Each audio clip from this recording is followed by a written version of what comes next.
Nós estamos, nesses dias, nas quartas-feiras, refletindo sobre as parábolas de Jesus.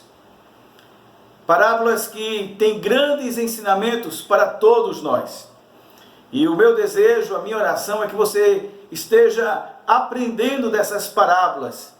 E hoje nós vamos estudar, refletir aqui juntos em uma das parábolas também bastante conhecida do Senhor Jesus, que é a chamada a parábola do bom samaritano. E eu pedi para que você estivesse com sua Bíblia aberta, e se você porventura ainda não está, abra sua Bíblia no Evangelho de Lucas, capítulo 10, a partir do verso 25.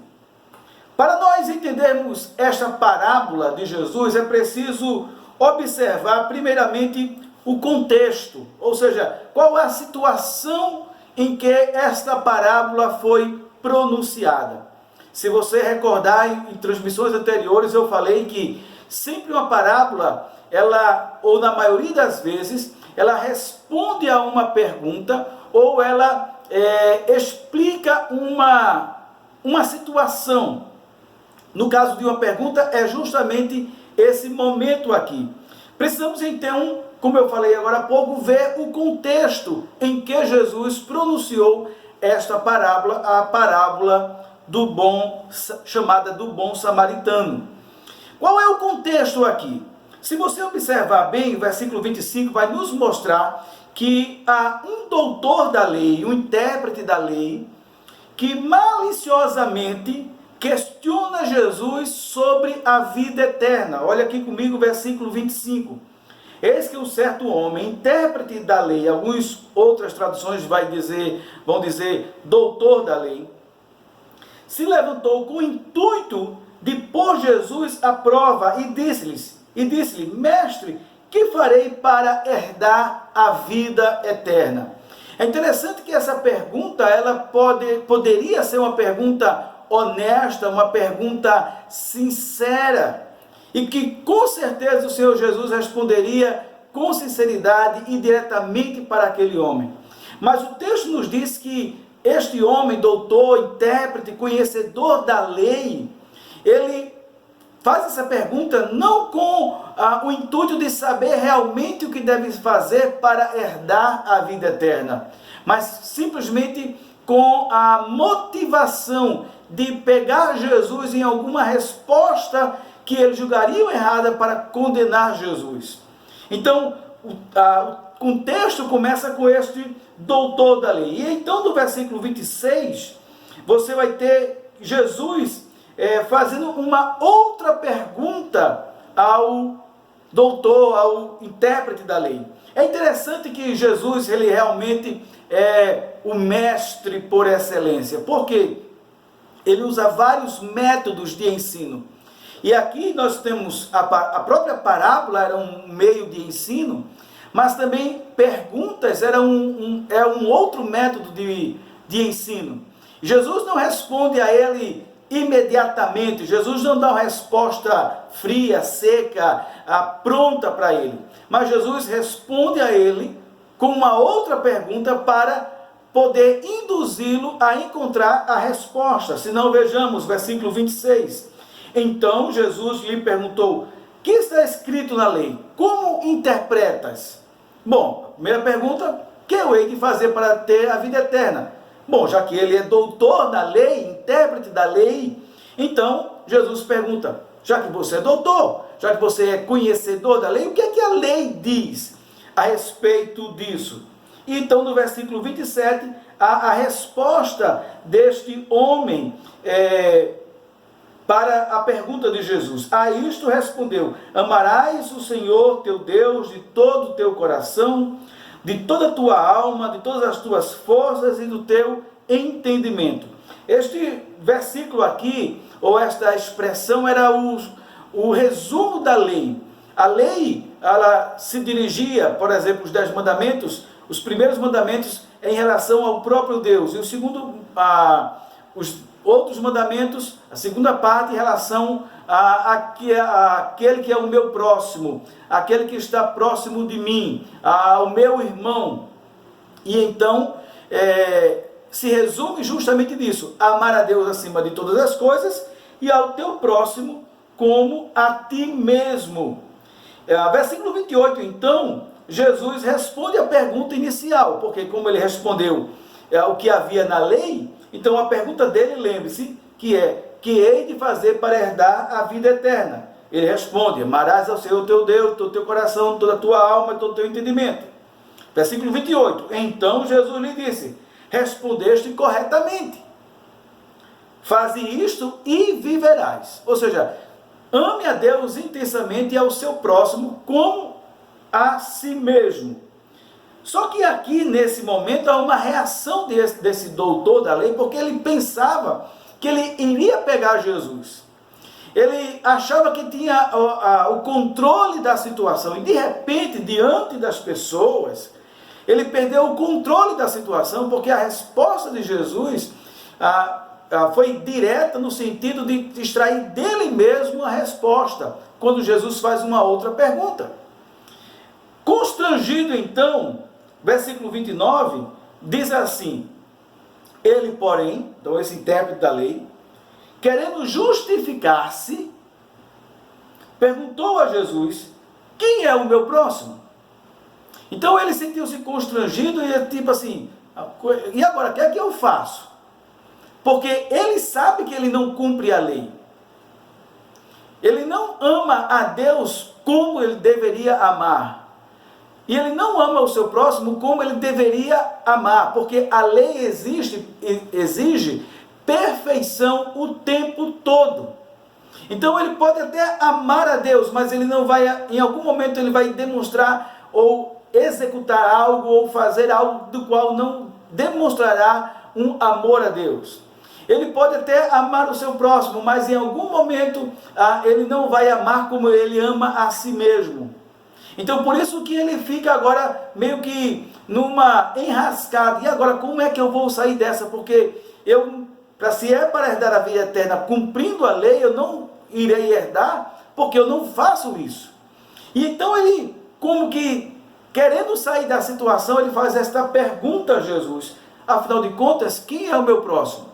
Ele faz essa pergunta porque havia um certo debate entre os estudiosos da lei a respeito de quem era o meu próximo. Mas, em suma, o que eles entendiam, não que isto era uma interpretação correta da lei. Esses estudiosos da época de Jesus, eles fizeram tantas interpretações erradas da lei de Deus, que findaram trazendo fardo para o povo, fardo estes, como Jesus vai dizer em outra passagem, que nem eles mesmos podiam carregar. Então ele faz essa pergunta: quem é o meu próximo? Para aqueles daquela época, aqueles intérpretes da lei, doutores da lei, o próximo poderia ser um outro judeu. Então seria o próprio judeu que seria o próximo, seu irmão, alguém da mesma nacionalidade. O próximo poderia ser alguém da família, do ciclo familiar, do clã. E alguns poderiam entender que o próximo poderia ainda se estender apenas àqueles que faziam ou professavam a mesma fé religiosa. Nos lembremos que em Israel havia vários partidos religiosos na época de Jesus, como por exemplo os fariseus, os saduceus, os zelotes, enfim. Então muitas vezes eles interpretavam que o próximo poderia ser alguém da família, o próximo poderia ser alguém da nacionalidade judaica, um outro judeu, e o próximo poderia ser alguém que professava o mesmo credo, a mesma doutrina religiosa. O interessante é que Jesus não dá uma resposta direta mais uma vez. A essa pergunta, então, aqui nós encontramos a parábola.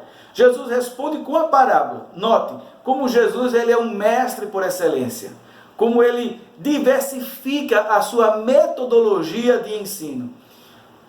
O doutor da lei faz uma pergunta, ele responde com a outra pergunta para que ele mesmo dê a resposta.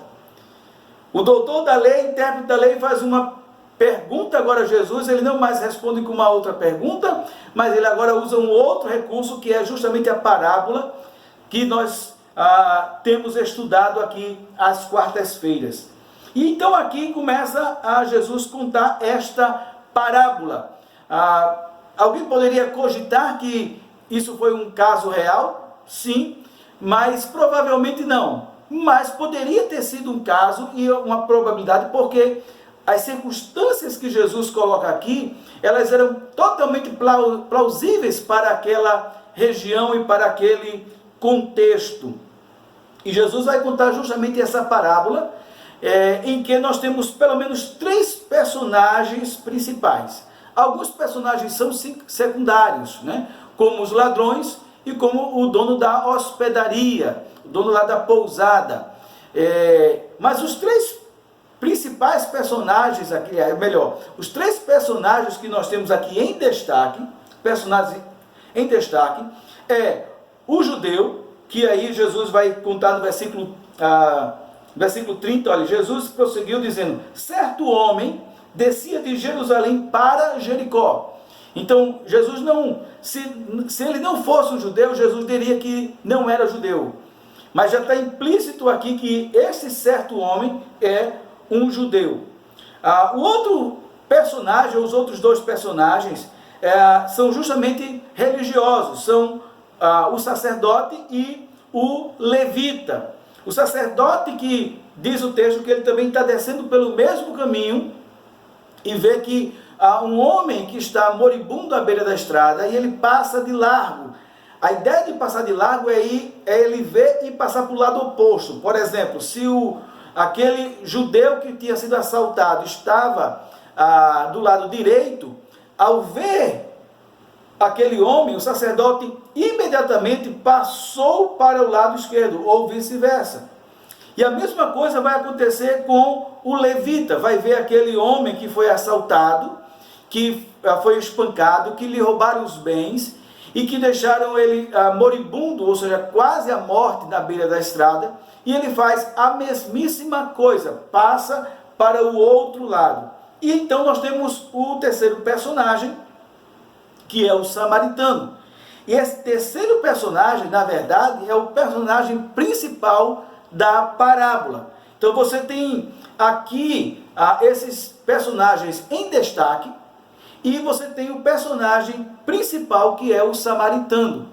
Uma coisa, irmão, importante ressaltar, e aqui eu quero fazer um parênteses, há um certo hábito de algumas pessoas, alguns pregadores, de alegorizar, ou seja, atribuir a cada elemento desta parábola, ou personagem dessa parábola, ou ações dessa parábola, elementos, vamos chamar aqui, espirituais, ou espiritualizar o texto, né?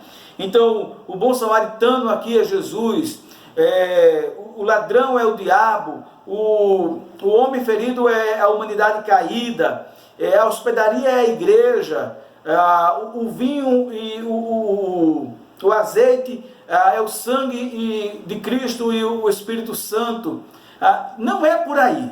Nós não podemos fazer esse tipo de interpretação nas parábolas. Nós temos que olhar todo o contexto maior e então extraímos a lição ou algumas lições principais. Então, só relembrando aqui, o doutor da lei pergunta quem é meu próximo, porque havia um certo debate quem seria o próximo, ou alguém da mesma nação, ou seja, um outro judeu, ou alguém da mesma família, ciclo familiar, ou alguém da mesma profissão doutrinária, né, religiosa.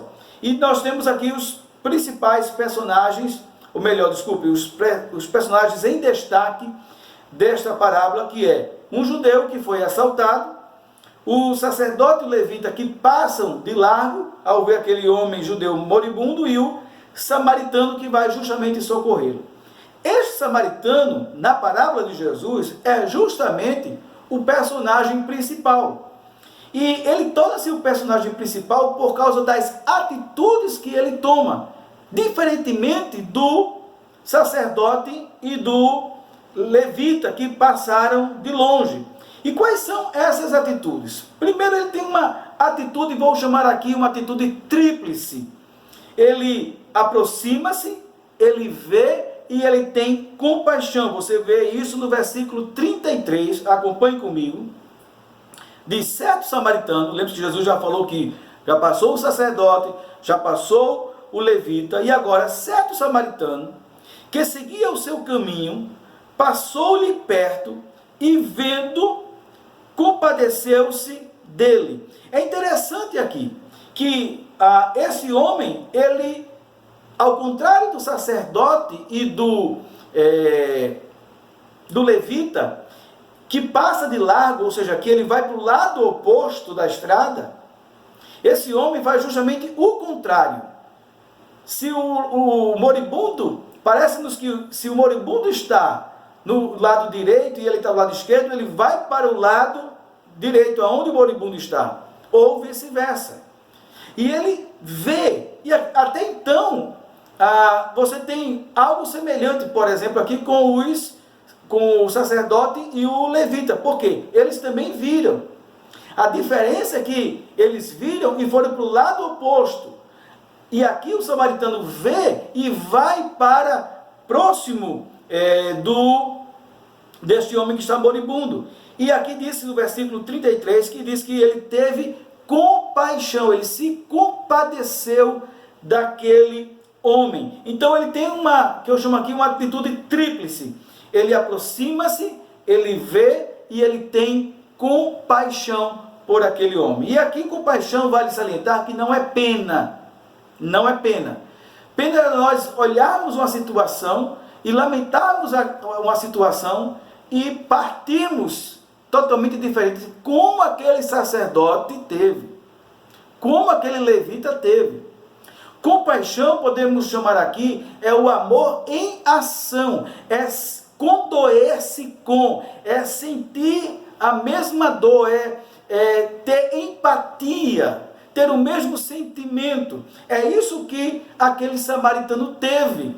Ele não apenas viu, mas o seu coração se condoeu com aquela situação.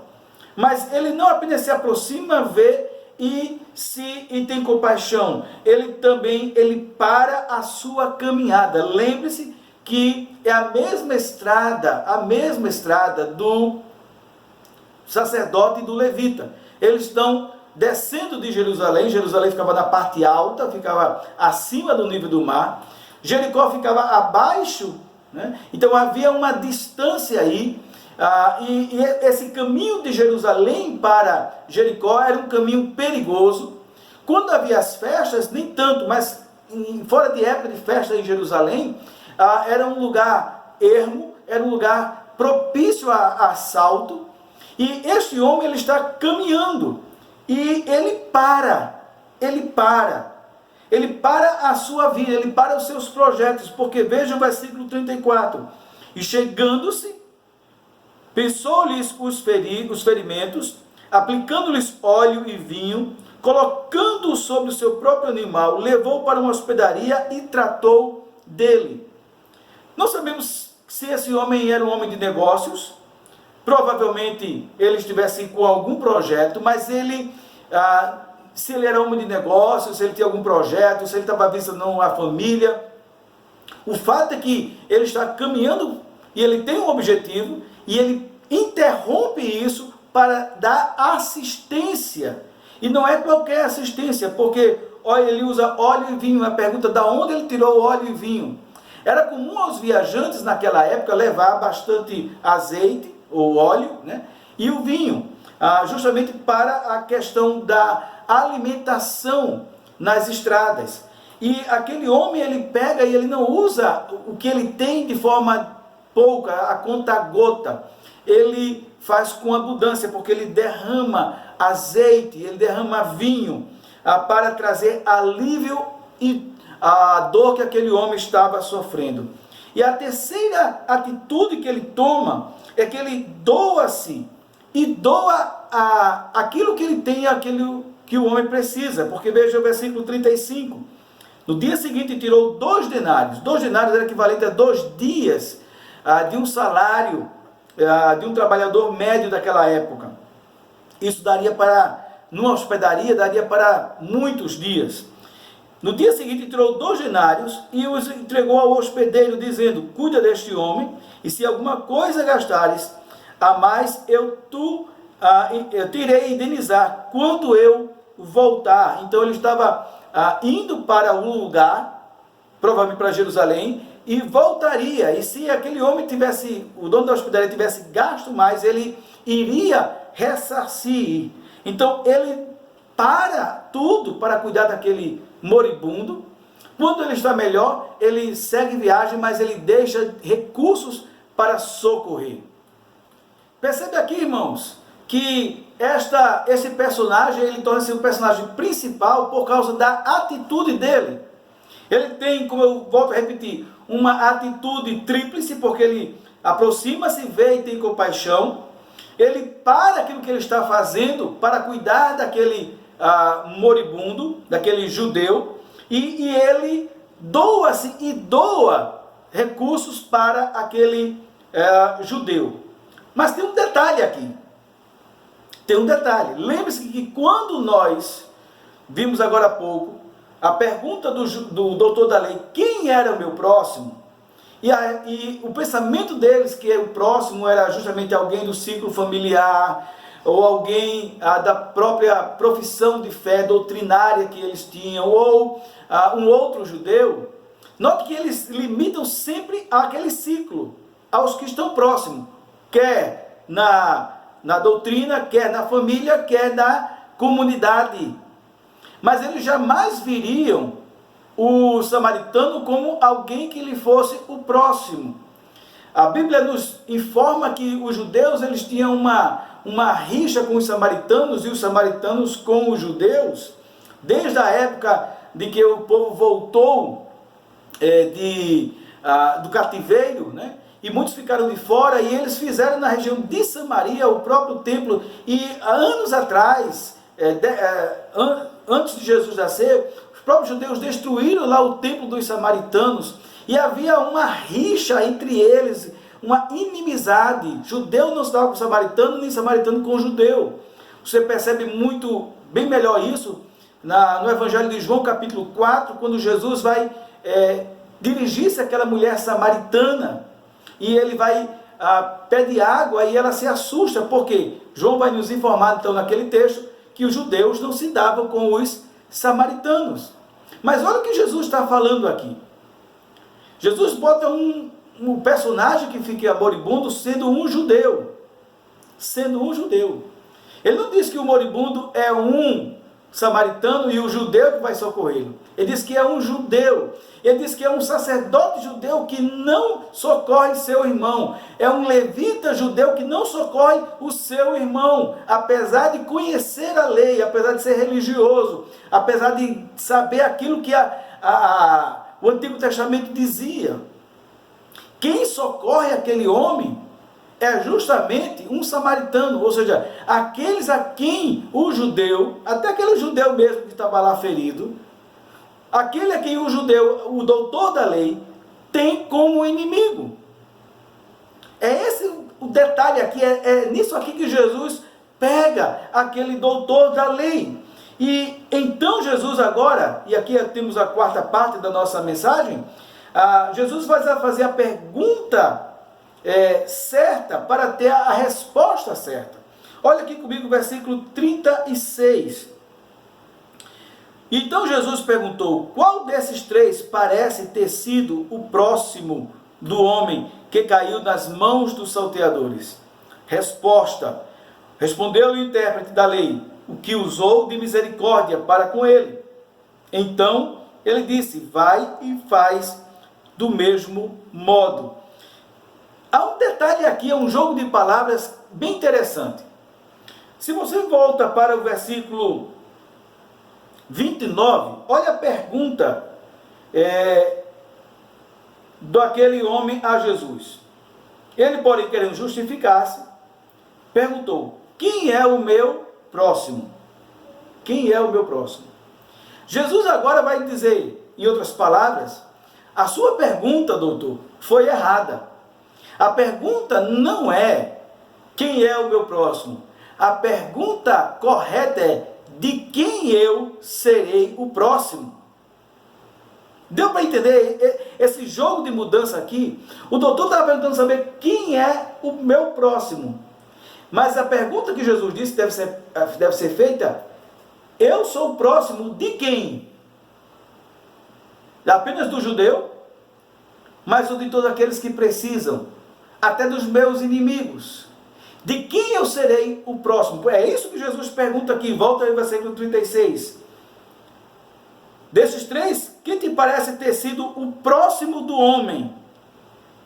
Ele não está dizendo que o samaritano é o próximo. Aliás, que o judeu é o próximo.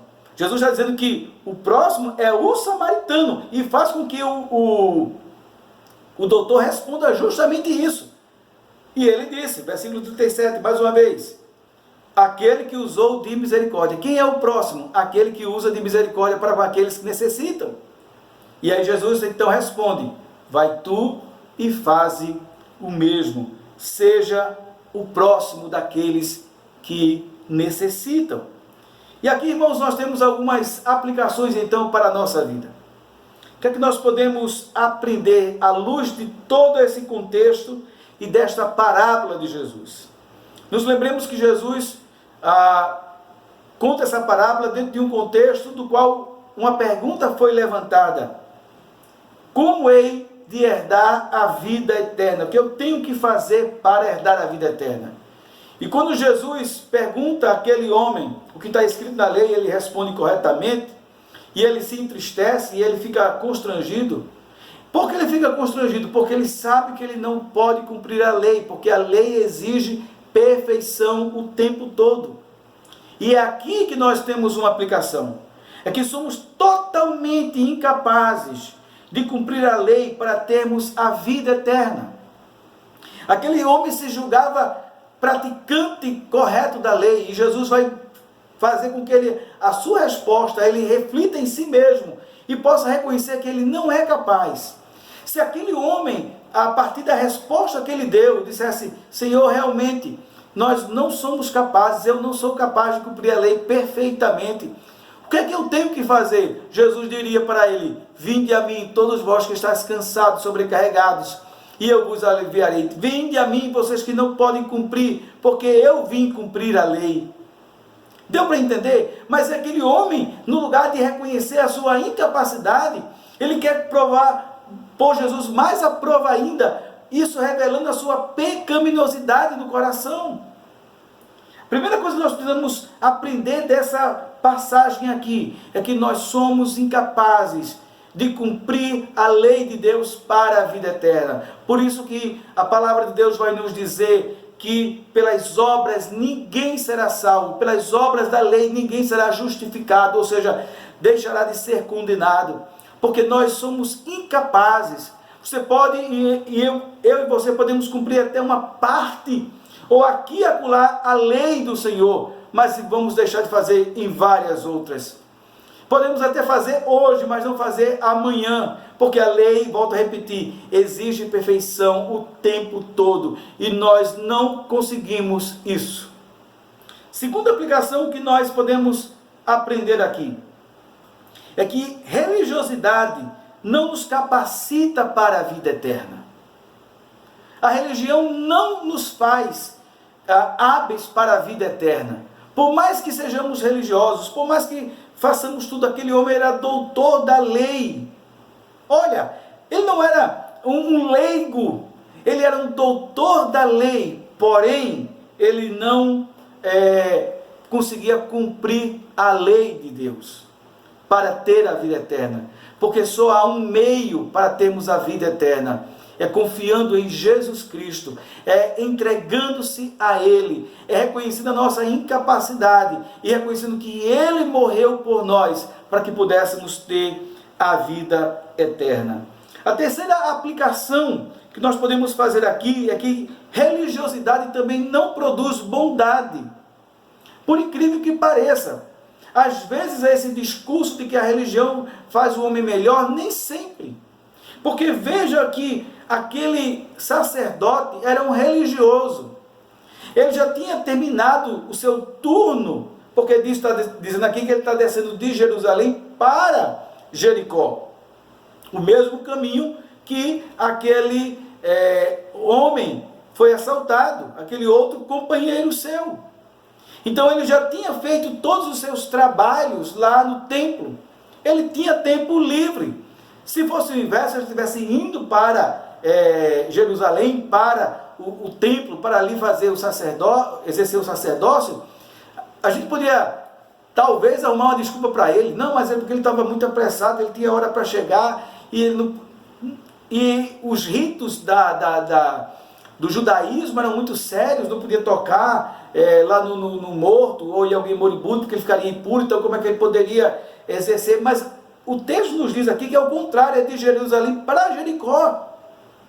A mesma coisa é o levita, são 2 religiosos que já cumpriram com suas obrigações religiosas, mas não tiveram a coragem, a empatia, a compaixão de parar para socorrer o seu próprio irmão que era um judeu. Não tinham. E nós muitas vezes, infelizmente, somos como esse sacerdote. É muito fácil às vezes olhar para esse sacerdote levita e apontar o dedo para eles. Que homem insensível! Que homens religiosos são esses que não têm compaixão por aqueles que estão precisando? Mas quantas vezes nós somos também como esse sacerdote, esse levita? Religiosidade não necessariamente produz bondade. Quarta aplicação que nós podemos fazer aqui: por causa da graça que nos salvou e nos dá a vida eterna, é por causa e por essa graça que nós devemos demonstrar compaixão àqueles que necessitam. Aquele doutor da lei, ele não conseguiria entender que ele é o próximo daqueles que precisam, mesmo que este seja seu inimigo. Aquele sacerdote e levita, eles não conseguem socorrer o seu próprio irmão de fé, de nação, porque eles não compreendem a graça de Deus.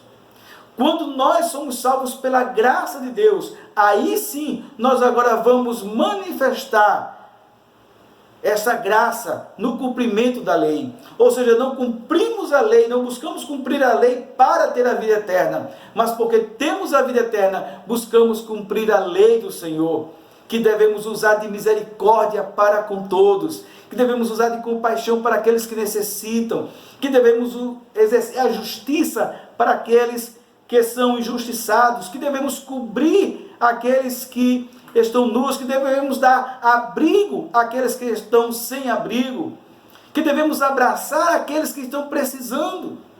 Só quem experimenta verdadeiramente a compaixão faz isso sem interesse pessoal, sem interesse espiritual, mas porque já foi transformado pelo poder da graça de Deus. E quinta e última aplicação que podemos e devemos fazer aqui é que eu não devo me preocupar quem é o meu próximo. Às vezes nós estamos como aquele doutor: quem é o meu próximo? Mas sim, eu devo me perguntar como Jesus perguntou àquele doutor: será que eu tenho sido o próximo daqueles que necessitam? Nós estamos vivendo um tempo de pandemia, e que muitas pessoas estão necessitadas, às vezes até pessoas que são opositoras ao Evangelho. E a pergunta é: será que nós estamos sendo o próximo daqueles que necessitam? Será que nós estamos como aquele samaritano que usou de misericórdia, mesmo sabendo que aquele que ele está socorrendo era o seu inimigo, porque era um judeu? De quem nós estamos sendo o próximo? Que Deus, na sua graça infinita, nos ajude a não apenas compreender esta palavra, mas viver esta palavra para a glória do seu santo nome. Vamos orar.